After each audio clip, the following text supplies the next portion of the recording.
గత ఒక 20 రోజుల నుంచి ఎక్కడ నేషనల్ మీడియా కానీ లోకల్ మీడియా కానీ కర్ణాటకలో అయితే ఏమంటారు ఫుల్ అగ్గి రాజుకుంటుంది. సో ఈ ధర్మస్థల అనే ఏమంటారు ఒక పుణ్యక్షేత్రము, మంజునాథుడు ఫేమస్. అండ్ మంజునాథుడు అంటే శివుడు. ఆ మంజునాథ సినిమా వచ్చింది కదా.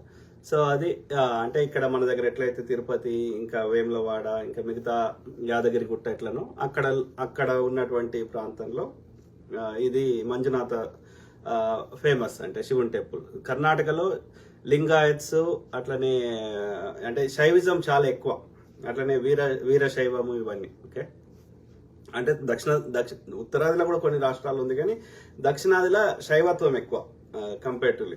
ఈ రామానుజన్ అంటే ఆయన వచ్చేసి కొంచెం చెడగొట్టిండు కానీ బట్ శైవత్వం ఎక్కువ దక్షిణాదిలో. ఓకే, సో అయితే ఆ క్రమంలో ఇక్కడ ఆరోపణ ఏంది అంటే గత దాదాపు 20 ఏళ్ల నుంచి ధర్మస్థలలో ఈ మహిళలు అట్లనే మైనర్ బాలికలు వాళ్ళు మిస్సింగ్ అవుతున్నారు, తర్వాత రేప్ అవుతున్నారు, మర్డర్ అవుతున్నారు అనేది కొన్ని దొరికినాయి. కొంతమంది అవి వాళ్ళు కొట్లాడలేదు, అంటే పోలీస్ కంప్లైంట్ ఇచ్చినా పోలీసులు కంప్లైంట్ తీసుకోలేదు, తీసుకున్న విచారణ చేయలేదు. ఆ విధంగా అక్కడ ధర్మస్థలిలో 2016 వరకు అసలు పోలీస్ స్టేషనే లేదు. సో ఆ విధంగా ఇలాంటి ఆరోపణలు వచ్చినప్పుడు ముఖ్యంగా అనన్య భట్ అనే ఒక అమ్మాయి కేసులో, అట్లనే ఇంకో ఆమె సౌజన్య అనే ఆమె కేసులో ఏమంటారు ప్రొటెస్ట్లు పెద్ద లెవెల్ అయినాయి. అయినప్పుడు సిబిఐ లాంటి దాన్ని గొడవ చేసినప్పుడు సిబిఐ ఎంక్వైరీకి కూడా ఇచ్చారు, కానీ సిబిఐ కూడా ఏమి తేల్చలే. ఓకే, ఎవరినో వేరే వాళ్ళని పెట్టేసి అది 10 ఏళ్ల తర్వాత ఎలాంటి ఆధారం లేదు అని కేసు కొట్టేశారు. ఓకే, మరి ఏ తప్పు లేనప్పుడు ఇంతమంది ఎట్లా మిస్ అవుతారు అనేది క్వశ్చన్ మార్క్ కదా.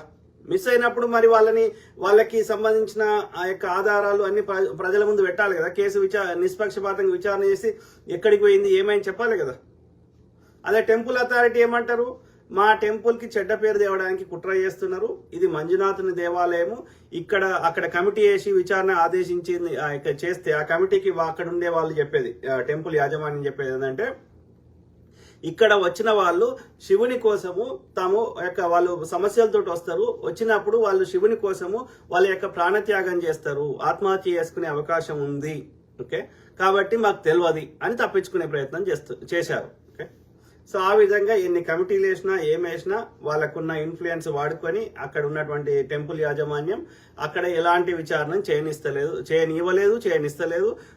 ఇక బీజేపీ ఉన్నప్పుడైతే అరెస్ట్ అయిపోయింది, కాంగ్రెస్ వచ్చినా కానీ వాళ్ళని కూడా ఇన్ఫ్లుయెన్స్ చేస్తున్నారనే అర్థం. ఓకే, ఎందుకంటే అక్కడ ఓట్లు ఉంటుంటాయి, ఈ కుటుంబం చెప్తే ఓట్లు పడడానికి హిందువుల ఓట్లు కానీ శైవత్వాన్ని నమ్మే వాళ్ళ ఓట్లు కానీ పడే అవకాశం ఉంటుంది. కాబట్టి ఏ పార్టీ వాడికైనా వాళ్ళకి అక్కడ ఉన్న మెజారిటీ ప్రజల ఓట్లు కావాలి. కాబట్టి అది కాంగ్రెస్ అయినా, బీజేపీ అయినా, కమ్యూనిస్ట్ అయినా, ఇంకోటైనా వీళ్ళకి బెండ్ కావాల్సిన అవసరం, వీళ్ళు చెప్పిన వాళ్ళకి పోతుంది అన్నప్పుడు అది పార్టీలకు అతీతంగా ఎవరైనా వీళ్ళు చెప్పినట్టు వినే పరిస్థితి అక్కడ వచ్చింది. ఎందుకంటే అది ఇప్పుడు తిరుపతి గుడి ఫేమస్ కదా, తిరుపతి ప్రధాన పూజారియో లేకపోతే చిన్నజీఆర్ స్వామియో చెప్తే అక్కడ 4 ఓట్లు తగ్గుతాయని ఆలోచిస్తారు కదా.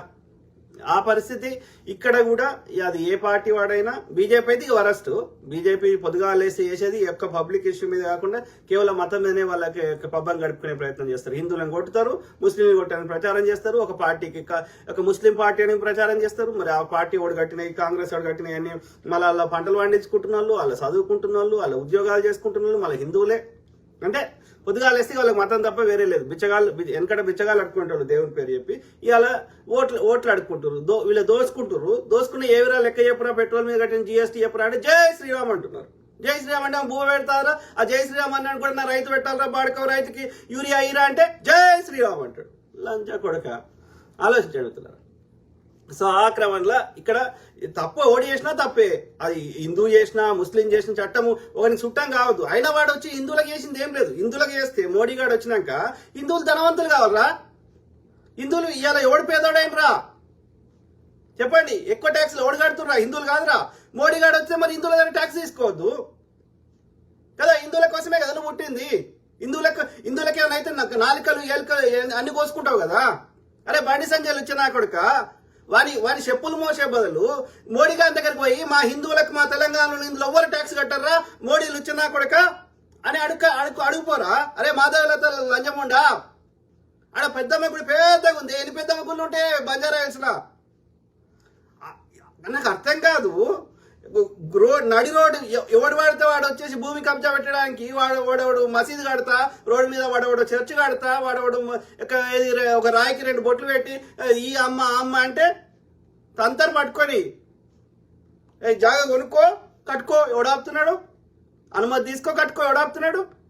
మరి కూలగొట్టాలని ఉంటే ఈ ఒక్క గుడి ఎందుకు కూలగొడతారు, మొత్తం కూలగొడతారు. అంటే పొద్దుగాలు లేస్తేకి మతం చుట్టూ తప్ప అరే నా రైతు ఎట్లున్నాడు, నా చదువుకున్న విద్యార్థులకి ఏమైతుంది, వాళ్ళకి ఎన్ని ఎట్లా వాళ్ళ బతుకులు ఎట్లా మారుద్దాము, మోడీ గాడికి ఇన్ని దేశాలు పోయిండు, మన దేశంకి ఏం తీసుకొచ్చిండు, ఎందుకు తిరుగుతుంటాడు మన పైసలు మనం కట్టిన ట్యాక్స్ డబ్బులతోటి, ఇవి కదరా మాట్లాడాల్సింది మాధవలత లంజముండా. నీకు హిందువుల మీద అంత ప్రేమ ఉంటే నీ విరించి హాస్పిటల్లో హిందువుల దగ్గర ఫీజు తీసుకోకేముండా. పొద్దుగాల లేస్తే వీడు 600 కోట్లు వసూలు చేసిండు హిందువుల దగ్గర, బండి సంజయ్ గాడు గ్రానైట్ వ్యాపారస్తుల దగ్గర. తీసుకోకండి, మీకు హిందువుల దగ్గర ప్రేమ ఉంది కదా, హిందువుల కోసం ఏమైనా కోసుకుంటారు కదా మీరు. షీరి చింతా గడతా మేము హిందువులను గుర్తుపెట్టుకోండి పిచ్చి నా కొడుకల్లారా. సో ఆ క్రమంలో ఇక్కడ ఈ ధర్మస్థల యాక్చువల్ దాని పేరు ధర్మస్థల కాదు, దాని పేరు కుడుమ అని 800 సంవత్సరాల కింద చరిత్ర. అది 800 సంవత్సరాల నుంచి ఈ గుడి ఉన్నది. సో అయితే ఆ క్రమంలో ఏమంటున్నా అంటే ఇక్కడనే అయితే ఆ కమిటీ చేస్తే ఆ ఉగ్రప్ప అన్నట్టు ఆయన ఏది ఆ కమిటీలో ఉన్నాడు, ఓకే కమిటీ మెంబర్గా ఉన్నాడు, ఆయన కూడా మాట్లాడుతున్నాడు, ఓకే నేషనల్ మీడియాకు కూడా. సో అయితే ఇక్కడ వచ్చిన వాళ్ళు ఆత్మహత్య చేసుకొని చనిపోవచ్చు, మాకు తెలియదు, మాకు చెడ్డ పేరు తేవాలని చూస్తున్నారు, మాకు కుట్ర చేస్తున్నారు అని ఆ టెంపుల్ యాజమాన్యము ఒక పర్టికులర్ కుటుంబం మాత్రమే ఉంది, అది దేవాదాయ శాఖ కింద కూడా వచ్చినట్టు లేదు అది, ఓకే ఆ ట్రస్ట్ కింద ఇదే వస్తుంది సమస్య. అది దేవాదాయ శాఖను ఎత్తేయమంటారు ఈ కేఏ పాల్ లాంటి లుచ్చనా కొడుకు ఇంకోడు ఈ దోసుకునే బ్రాహ్మణులు ఏమంటారు దేవాదాయ శాఖ ఎత్తేయాలంట. అట్లా కాదురా, ముస్లింలకు కూడా ఒక శాఖ పెట్టు, మైనారిటీ శాఖ ఉంది కదా, ఆ మైనారిటీ శాఖ బదులు మసీదులకు ఏమైనా వస్తే మసీద్ ఆదాయ శాఖ పెట్టు, చర్చిలకు ఏమైనా వస్తే ఆ దొంగ భాషలో దోసుకుంటారు కదా, దాని బదులు చర్చ్ ఆదాయ శాఖ పెట్టి అల్లా కూడా వచ్చే పైసల్ని క్రిస్టియన్స్ కి చర్చిలు వస్తే, ఆ యొక్క మసీదులు వస్తే, ఆ యొక్క ముస్లింస్ కి పేద ముస్లింస్ కి వాడండి వాళ్ళ అభ్యున్నతికి. వాడవడం దేవుని పేరు చెప్పి దోసుకుంటా అంటే ఒక పాస్టర్ గాడు ఆ యొక్క కల్వరి సతీష్ గాడు ఇంకోడో దోసుకుంటా అంటే కలవదు కదా. నువ్వు చర్చాదాయ శాఖ మసీదాయ శాఖ పెట్టమనాలి కానీ ఉన్న దేవాదాయ శాఖ ఎత్తేస్తే ఏమవుతుంది, తిరుపతిలో చెడు అన్ని ఇలాంటి కొడుకులు ఎత్తుకుపోతారు. ఆడ తిరుపతిలో ఏమవుతుందో ఎవరిని తెలియదు, ఎవరిని చంపుతుర్రో ఎవరిని ఎత్తుకుపోతుర్రో ఏం తెలియదు. అంటే గవర్నమెంట్ రెగ్యులేషన్స్ ఉండొద్దా, మీరు సమాజంలో ఉండే మనుషులు కాదా, మీ టెంపుల్కి భద్రత ఇచ్చేదోడు, మీ టెంపుల్కి రోడ్ వేసేదోడు, ఎవరి పడి డబ్బులు అవి, అలాగే ఉండిలో పైసలు వేస్తుంది ఒకడు, ఆ యొక్క పైసలు వేసే ప్రజల యోగక్షేమాలు చూసేటోడు ఒకడు, మీకు సంబంధం లేదా, ఆ లేచినవి మాత్రం దోసుకోవడానికి మీకు హక్కుందా. షీరి చింతకు గడతాం చెప్తా నా కొడుకులారా, పని చేసుకోండి. ఒక రైతు కష్టపడి పని చేసుకొని సంపాదించుకుంటే బతుకుతున్నాడు, అడుక్కుంటలేడు, దేవుని పేరు చెప్పి అడుక్కుంటలేడు, మీకు సిగ్గుచరం లేదు. ఆలోచించండి మిత్రులారా.